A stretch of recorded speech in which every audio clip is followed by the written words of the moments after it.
ಆತ್ಮೀಯ ಎಲ್ಲ ದ್ವಿತೀಯ ಪಿ ಯು ಸಿಯ ವೀಕ್ಷಕ ವಿದ್ಯಾರ್ಥಿಗಳೇ, ಇವತ್ತು ಕನ್ನಡ ವಿಷಯದ ದ್ವಿತೀಯ ಪಿ ಯು ಸಿಯ ವಿದ್ಯಾರ್ಥಿಗಳಿಗಿರುವ ಮೂರನೆಯ ಪದ್ಯ, ಇನ್ನೂ ಹುಟ್ಟದೇ ಇರಲಿ ನಾರಿಯರೆನ್ನವಲು. ಇನ್ನೂ ಹುಟ್ಟದೇ ಇರಲಿ ನಾರಿಯರು ಎನ್ನವಲು ಅಂತ ಹೇಳಿದ್ರೆ ನನ್ನಂತೆ ಅನ್ನುವಂಥದ್ದು. ಇದು ಕುಮಾರವ್ಯಾಸ ಕವಿಯ ಕಾವ್ಯ. ಈ ಕಾವ್ಯ ಭಾಗದ ಶೀರ್ಷಿಕೆ, ನೀವು ಈ ಕುಮಾರವ್ಯಾಸನ ಬಗ್ಗೆ ಕೇಳಿಯೇ ಇರ್ತೀರಿ. ಕುಮಾರವ್ಯಾಸ ಹಾಡಿದನೆಂದರೆ ಕಲಿಯುಗ ದ್ವಾಪರ ಯುಗವಾಗುವುದು, ಭಾರತ ಕಣ್ಣಂಚಲಿ ಕುಣಿಯುವುದು ಅಂಥೇಳಿ ಕುವೆಂಪುರವರೇ ಕುಮಾರವ್ಯಾಸರ ಬಗ್ಗೆ ಹೇಳಿರುವಂಥದ್ದು. ಈ ಕುಮಾರವ್ಯಾಸ ಕ್ರಿಸ್ತಶಕ 1400ರ ಸುಮಾರು, ಅಂದರೆ 15ನೇ ಶತಮಾನದ ಕವಿ. ನಮ್ಮ ಕನ್ನಡ ಸಾಹಿತ್ಯದಲ್ಲಿ ಹಳಗನ್ನಡ, ನಡುಗನ್ನಡ, ಹೊಸಗನ್ನಡ ಅಂತ ನಾವು ಸ್ಥೂಲವಾಗಿ ಈ ಕಾಲದ ದೃಷ್ಟಿಯಿಂದ ನಾವು ವಿಭಾಗವನ್ನು ಮಾಡುತ್ತೇವೆ. ಒಂದೊಂದು ಯುಗಕ್ಕೂ ಒಬ್ಬ ಪ್ರಾತಿನಿಧಿಕ ಕವಿ ಇರುವಂಥದ್ದು.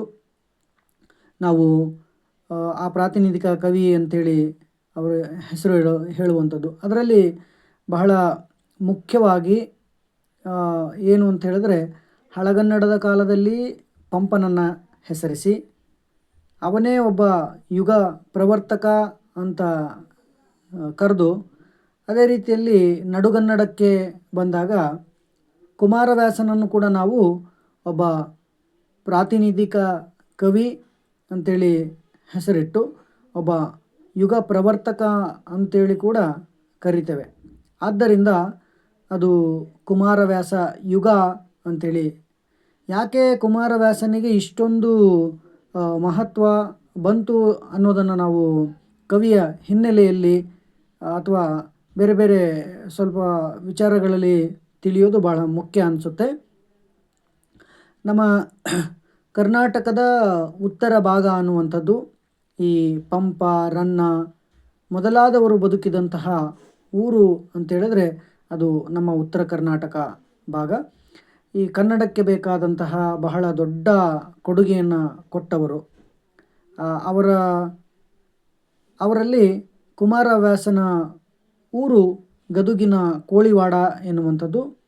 ಈ ಪ್ರದೇಶ ಅವರ ಒಬ್ಬ ಸ್ಮಾರ್ಥ ವೈದಿಕ ಬ್ರಾಹ್ಮಣ ಕುಲದಲ್ಲಿ ಜನಿಸಿದರು ಅಂಥೇಳಿ, ಮತ್ತು ಅವರ ಹಿರಿಯರು ಈ ಶಾನುಭೋಗಿಕೆ ಕೆಲಸವನ್ನು ಮಾಡ್ತಾಯಿದ್ರು, ಕೆಲಸ ಅವರಿಗೆ ಇತ್ತು ಅನ್ನುವಂತಹ ವಿಚಾರ ಒಂದಷ್ಟು ತಿಳಿದು ಬರುವಂಥದ್ದು. ಬಹಳ ಶ್ರೀಮಂತಿಕೆ ಇಲ್ಲದಿದ್ದರೂ ಕೂಡ ತಕ್ಕ ಮಟ್ಟಿಗೆ ಒಂದು ಜೀವನವನ್ನು, ಒಂದು ಜೀವನ ಶೈಲಿಯನ್ನು ಅವರು ಕಳೀತಾ ಇದ್ದರು ಅನ್ನುವಂಥದ್ದು.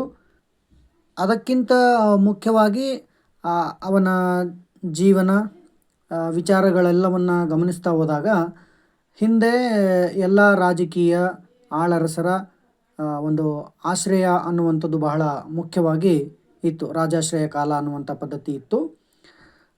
ವಿಶೇಷವಾಗಿ ಕುಮಾರವ್ಯಾಸನ ಕಾಲಕ್ಕೆ ಅಂತ ಹೇಳಿದರೆ, ಅಥವಾ ಕುಮಾರವ್ಯಾಸನ ವಿಚಾರವಾಗಿ ಬಂದಾಗ ಈತನಿಗೆ ದೇವಾಶ್ರಯ ಅನ್ನುವಂಥದ್ದು ಇತ್ತು. ಗದುಗಿನ ವೀರನಾರಾಯಣನ ದೇಗುಲದಲ್ಲಿದ್ದುಕೊಂಡು ಆತ ತನ್ನ ಕಾವ್ಯವನ್ನು ರಚನೆ ಮಾಡ್ತೀನಿ ಅಂಥೇಳಿ ಕೂಡ ಹೇಳಿದ್ದು ನಮಗೆ ಒಂದಷ್ಟು ಮಾಹಿತಿ ಇರುವಂಥದ್ದು. ಈತ ಬರೆದಂತಹ ಕಾವ್ಯಗಳಲ್ಲಿ ಬಹಳ ಮುಖ್ಯವಾಗಿ 2 ಕಾವ್ಯಗಳನ್ನು ನಾವು ಗುರುತಿಸ್ಬೋದು. ಅದರಲ್ಲಿ ಕರ್ನಾಟ ಭಾರತ ಕಥಾಮಂಜರಿ ಅನ್ನುವಂಥದ್ದು ಮತ್ತು ಐರಾವತ ಪ್ರಸಂಗ ಅನ್ನುವಂಥದ್ದು. ಈ ಮಹಾಭಾರತದ ಭಾಗವೊಂದನ್ನು ತೆಗೆದುಕೊಂಡು ಆತ ಬಹಳ ಮುಖ್ಯವಾದ ಕಾವ್ಯಗಳನ್ನು ಬರೆದಿರುವಂಥದ್ದು. ವೀರನಾರಾಯಣನ ಭಕ್ತ, ಅವನಿಗೆ ನಾರಾಯಣಪ್ಪ ಅನ್ನುವಂಥ ಹೆಸರು ಇತ್ತು. ಆ ನಾರಾಯಣಪ್ಪ ಅನ್ನುವಂಥ ಹೆಸರು ಇದ್ದರೂ ಕೂಡ ತನ್ನನ್ನು ಕುಮಾರವ್ಯಾಸ ಅಂತ ಹೇಳಿಕೊಳ್ತಾನೆ. ಯಾಕೆ ಅಂತ ಹೇಳಿದ್ರೆ, ಆತ ಬರೆದದ್ದು ಮಹಾಭಾರತದ ಕಥೆಯನ್ನು, ಈ ಭಾರತದ ಕಥೆಯನ್ನು ಈ ಜಗತ್ತಿಗೆ ತೋರಿಸಿಕೊಟ್ಟು ಪಂಚಮ ವೇದ ಅಂತ ಹೆಸರನ್ನು ಕೊಟ್ಟವರು ವೇದವ್ಯಾಸರು. ಅವರು ಕಾವ್ಯ ಎನ್ನುವಂತಹ ಉದ್ದೇಶದಿಂದ ಬರೀಲಿಲ್ಲ. ಇತಿಹಾಸ ಅನ್ನುವಂತಹ ಒಂದು ಪುರಾಣದ ರೀತಿಯಲ್ಲಿ ಬರೆದದ್ದು ನಿಮಗೆ ತಿಳಿದಿರುವಂಥ ವಿಷಯ. ಇಲ್ಲಿ ವ್ಯಾಸರು ಬರೆದ ಮಹಾಭಾರತದ ಕಥೆಯನ್ನು ಮೊದಲ 10 ಪರ್ವಗಳ ಕಥೆಯನ್ನು ತೆಗೆದುಕೊಂಡು ತನ್ನ ಕಾವ್ಯವನ್ನು ಬರಿತಾನೆ. ಅದುವೇ ಕರ್ನಾಟ ಭಾರತ ಕಥಾಮಂಜರಿ. ಯಾಕೆ ತನ್ನನ್ನು ಕುಮಾರ ವ್ಯಾಸ ಅಂತ ಕರೆದುಕೊಳ್ತಾನೆ ಅನ್ನೋದಕ್ಕೆ, ತಾನು ವ್ಯಾಸನಷ್ಟು ದೊಡ್ಡವನಲ್ಲ ಅಂತ ಬಹುಶಃ ಆತನಿಗೆ ಅನಿಸಿರಬೇಕು. ವ್ಯಾಸ ಅಂತೇಳಿದ್ರೆ ಸಂಸ್ಕೃತದಲ್ಲಿ ವೈಶಾಲ್ಯ ಅಥವಾ ವಿಶಾಲ ಅಂತ ಅರ್ಥ. ವ್ಯಾಸನಷ್ಟು ವಿಶಾಲತೆ ತನ್ನಲ್ಲಿ ಇಲ್ಲ.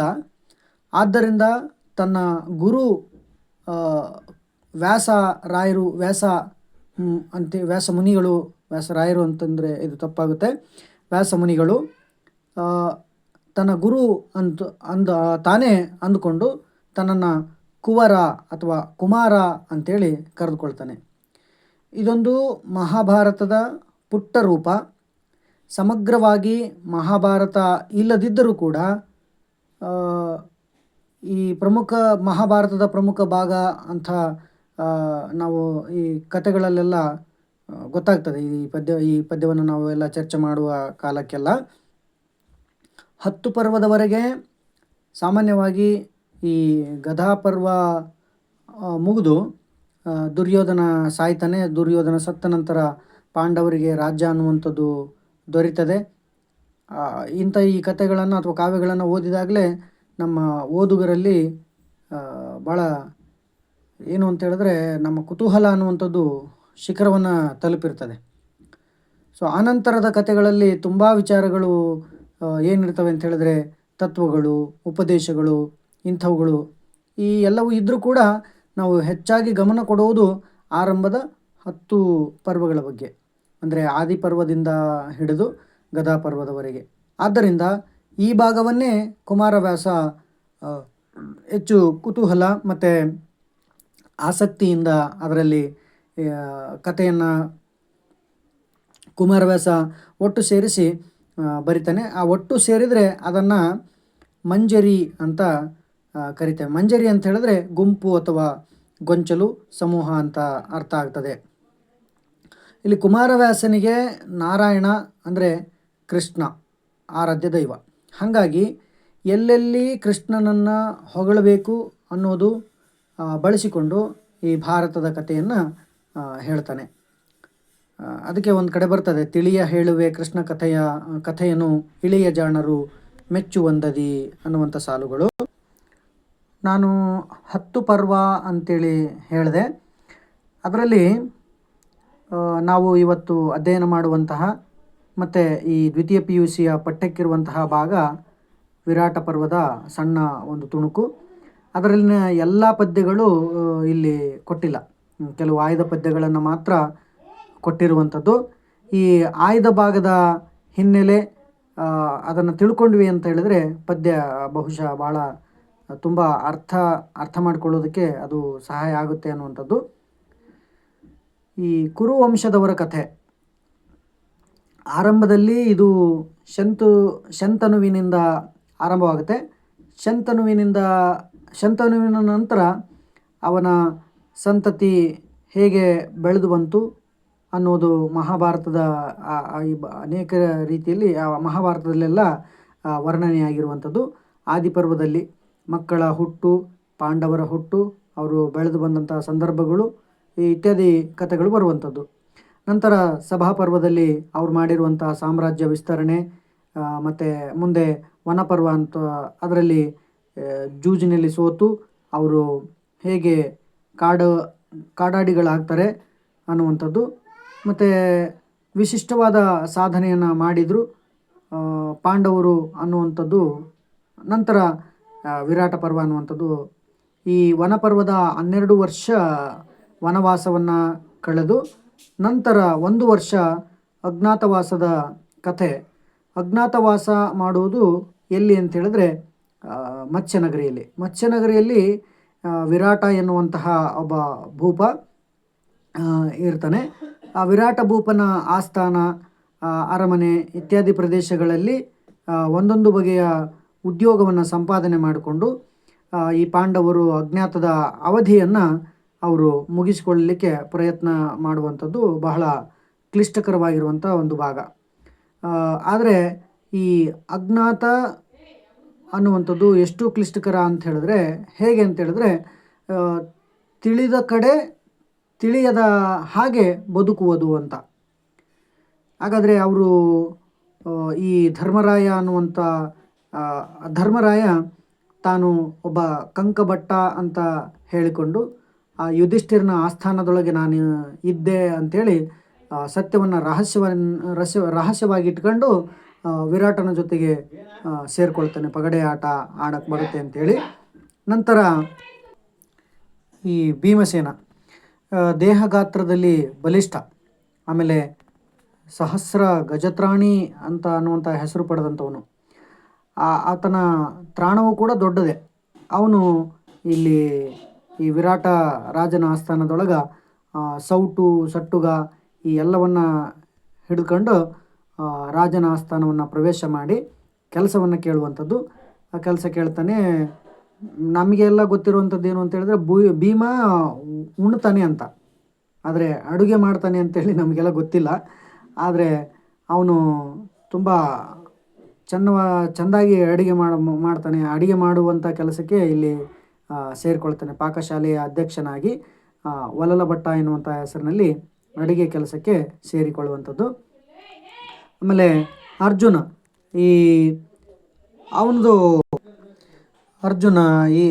ಅರ್ಜುನದು ಒಂದು ವಿಚಿತ್ರ ಸ್ಥಿತಿ ಪಾಪ. ಏನು ಅಂತ ಹೇಳಿದ್ರೆ ಅವನ ಸೌಂದರ್ಯವೇ ಒಂದು ವಿಚಿತ್ರ ಮತ್ತು ವಿಶೇಷ. ಅದನ್ನು ಅಡಗಿಸಿಟ್ಟು ಅವನು ಒಬ್ಬ ನಪುಂಸಕ ಅಂಥೇಳಿ ತನಗೆ ನಾಟ್ಯ ಅನ್ನುವಂಥದ್ದು ಗೊತ್ತು ಅಂಥೇಳಿ ಅವನು ಏನು ಮಾಡ್ತಾನೆ ಅಂತ ಹೇಳಿದ್ರೆ, ಈ ರಾಣಿವಾಸದ ಹೆಣ್ಣುಮಕ್ಕಳಿಗೆ ನಾನು ನಾಟ್ಯವನ್ನು ಕಲಿಸ್ತೀನಿ ಅಂಥೇಳಿ ಬೃಹನ್ನಳೆ ಅನ್ನುವಂತಹ ಹೆಸರು ನನಗೆ ಅಂಥೇಳಿ ಅಲ್ಲಿ ಕೆಲಸಕ್ಕೆ ಸೇರಿಕೊಳ್ಳುವಂಥದ್ದು. ಇನ್ನು ನಕುಲ ಅಶ್ವವಿದ್ಯೆಯಲ್ಲಿ ನಾನು ಪಳಗಿದವನು, ನನಗೆ 64 ವಿದ್ಯೆಗಳು ಅಂತೇಳಿ ಹೇಳ್ತಾರಲ್ಲ, ಚೌಷಷ್ಠಿ ಕಲೆಗಳು ಅಂಥೇಳಿ. ಅದರಲ್ಲಿ ಅಶ್ವಕಲೆ ಅಂದರೆ ಕುದುರೆ ಯಾವ ಯುದ್ಧಕ್ಕೆ ಯಾವುದು ಬೇಕು, ಸವಾರಿಗೆ ಯಾವುದು ಬೇಕು ಇತ್ಯಾದಿ ಕುದುರೆಗಳ ಬಗ್ಗೆ ತಿಳಿದಿರೋದ್ರಿಂದ ಅದರಲ್ಲಿ ಕೆಲಸಕ್ಕೆ ಸೇರಿಕೊಳ್ತಾನೆ ನಕುಲ. ಮತ್ತು ಈ ಉಳಿದವನು ಸಹದೇವನು ಕೂಡ ಸುಂದರ, ಮತ್ತು ಅವನಿಗೆ ಈ ಗೋವುಗಳ ಬಗ್ಗೆ ಭಾಳ ಪ್ರೀತಿ. ಮಾತಿನ ಸ್ವರೂಪವನ್ನೇ ಬದಲಾಯಿಸಿಕೊಂಡು ವಿರಾಟರಾಯನಲ್ಲಿ ಸೇರಿಕೊಳ್ತಾನೆ. ಆತನು ಕೂಡ ಗೋವುಗಳ ಬಗ್ಗೆ ಪ್ರೀತಿ ತೋರಿಸಿ ಗೋಪಾಲಕನಾಗ್ತಾನೆ. ಇಲ್ಲಿ ಈ ಇಬ್ಬರು ನಕುಲ ಮತ್ತು ಸಹದೇವ ತಂತಿಪಾಲ ಮತ್ತು ಗ್ರಂಥಿಪಾಲ ಅನ್ನುವಂಥ ಹೆಸರನ್ನು ಇಟ್ಟುಕೊಂಡು ಅಲ್ಲಿ ಆ ತಂತಿಪಾಲ ಮತ್ತು ಗ್ರಂಥಿಪಾಲಕನಾಗಿ ಕೆಲಸಕ್ಕೆ ಸೇರಿಕೊಂಡಿರುವಂಥದ್ದು. ಇನ್ನು ಉಳಿದಾಕೆ ದ್ರೌಪದಿ. ಈಕೆದು ಸೈರಂಧ್ರಿ ಎನ್ನುವಂತಹ ವೃತ್ತಿ. ಈ ಸೈರಂಧ್ರಿ ಅಂತ ಹೇಳಿದ್ರೆ ಸುಗಂಧ ದ್ರವ್ಯ ಇವುಗಳನ್ನೆಲ್ಲ ರೆಡಿ ಮಾಡಿ ಅಂದರೆ ಸಿದ್ಧಪಡಿಸಿಕೊಂಡು ಅದನ್ನು ಹಚ್ಚುವಂಥ ಕೆಲಸ. ಈ ತಲೆಯ ಕೂದಲನ್ನು ಬಾಚಿ ತಲೆ ಕೂದಲಿಗೆ ಹಚ್ಚುವಂಥ ಕೆಲಸ. ಈಕೆ ಇಲ್ಲಿ ಮಾಲಿನಿ ಅನ್ನುವಂತಹ ಹೆಸರಿನ ಮೂಲಕ ರಾಣಿಯ ಬಳಿ ಕೆಲಸಕ್ಕೆ ಸೇರಿಕೊಳ್ತಾಳೆ. ಇಲ್ಲಿ ಈ ಸುದೇಶ್ನೆ ಅನ್ನುವಂಥ ಈ ಸುದೇಶ್ನೆ ಇದ್ದಾಳಲ್ಲ, ಆಕೆ ಸಹೋದರ ಕೀಚಕ. ಅವನು ಬಲಶಾಲಿ ಮತ್ತು ಮಲ್ಲಯುದ್ಧ ಈ ಎಲ್ಲ ಪರಾಕ್ರಮಿ ಇರುವಂಥವನು. ಈ 104 ಜನ ಉಪಕೀಚಕರು. ಮತ್ತು ಒಂದು ದಿನ ಏನಾಗ್ತದೆ ಅಂತ ಹೇಳಿದ್ರೆ, ಈ ಕೀಚಕ ದ್ರೌಪದಿಯನ್ನು ನೋಡ್ತಾನೆ. ನೋಡಿ ಆಕೆಯನ್ನು ಮೋಹಿಸ್ತಾನೆ. ಅವಳ ಅಕ್ಕನನ್ನು ಕೇಳ್ತಾನೆ, ಅವಳು ಯಾರು, ನನ್ನ ಗಮನಕ್ಕೆ ಇಷ್ಟು ದಿನ ಬರಲಿಲ್ಲಲ್ಲ ಅಂಥೇಳಿ. ಆವಾಗ ಅವರ ಅಕ್ಕ ಈ ಸುದೇಶ್ನೆ ಹೇಳ್ತಾಳೆ ಏನು ಅಂತ ಹೇಳಿದ್ರೆ, ಹೇಗೆ ಅವಳಿಗೆ ಈ ಥರ ಗಂಧರ್ವ ಗಂಡರು ಇದ್ದಾರೆ, ಆಕೆ ನಮ್ಮಲ್ಲಿ ಮಾಲಿನಿ ಅಂಥೇಳಿ ಸೈರಂಧ್ರಿ ಕೆಲಸಕ್ಕೆ ಇದ್ದಾಳೆ ಅನ್ನುವಂಥದ್ದು. ಮತ್ತು ಆವಾಗ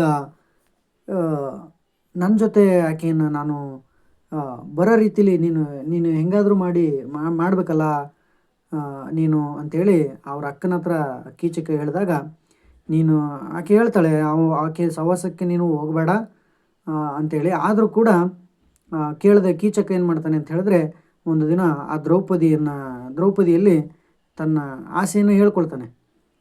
ಅದಕ್ಕೆ ದ್ರೌಪದಿ ಒಪ್ಪೋದಿಲ್ಲ.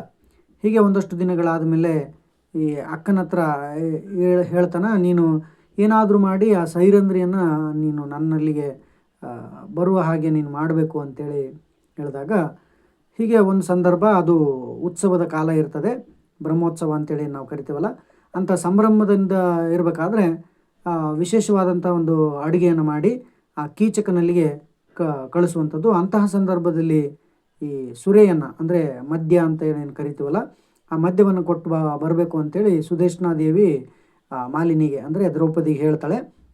ಮೊದಲು ಒಪ್ಪೋದಿಲ್ಲ, ಆದರೆ ಏನಾದರೂ ತೊಂದರೆ ಆಗುತ್ತೆ ಅಂತ ತಿಳ್ಕೊಂಡು ಆದರೂ ಕೂಡ ಆ ಕೀಚಕನಲ್ಲಿಗೆ ಹೋಗಿ ಅದನ್ನು ಕೊಡ್ತಾಳೆ. ಈ ಕೀಚಕನಿಗೆ ಅವಳ ಅಕ್ಕನ ಈ ಉಪಕಾರವನ್ನು ಸ್ಮರಿಸಿ ಅವನು ಸಂತೋಷ ಪಡ್ತಾನೆ. ಮಾಲಿನಿಯನ್ನು ತನ್ನಲ್ಲಿ ಸೇರಿಸ್ಕೊಳ್ಳೋಕ್ಕೆ ನೋಡ್ತಾನೆ. ಆದರೆ ದ್ರೌಪದಿ ಮಾತ್ರ ಕೊಸರಿಕೊಂಡು ಏನು ಮಾಡ್ತಾಳೆ ಅಂತ ಹೇಳಿದ್ರೆ, ಈ ತಪ್ಪಿಸ್ಕೊಂಡು ಓಡಿ ಬರ್ತಾಳೆ. ತಪ್ಪಿಸ್ಕೊಂಡು ಓಡಿ ಬಂದಾಗ ಅವನು ಹಿಂಬಾಲಿಸ್ಕೊಂಡು ಬರ್ತಾನೆ. ಹಿಂಬಾಲಿಸ್ಕೊಂಡು ಬರಬೇಕಾದ್ರೆ ಅವಳು ಓಡಿ ಆಸ್ಥಾನಕ್ಕೆ ಬರ್ತಾಳೆ. ಆಸ್ಥಾನಕ್ಕೆ ಯಾಕೆ ಬಂದ್ಲು ಅಂತ ಹೇಳಿದ್ರೆ, ಒಂದು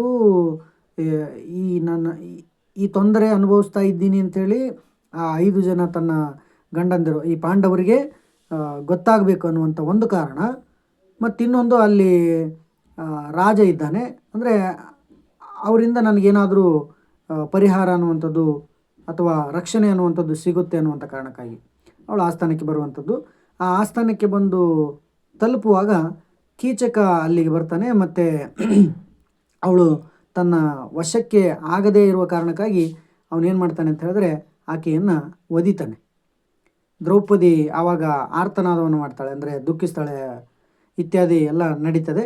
ಈ ಚಿಂತನೆಯಲ್ಲಿ ಇರಬೇಕಾದ್ರೆ ಅಲ್ಲಿಂದ ಈ ಇನ್ನೂ ಹುಟ್ಟದೇ ಇರಲಿ ನಾರಿಯರೆನ್ನವಲು ಅನ್ನುವಂಥ ಕಾವ್ಯಭಾಗ ಆರಂಭವಾಗುವಂಥದ್ದು.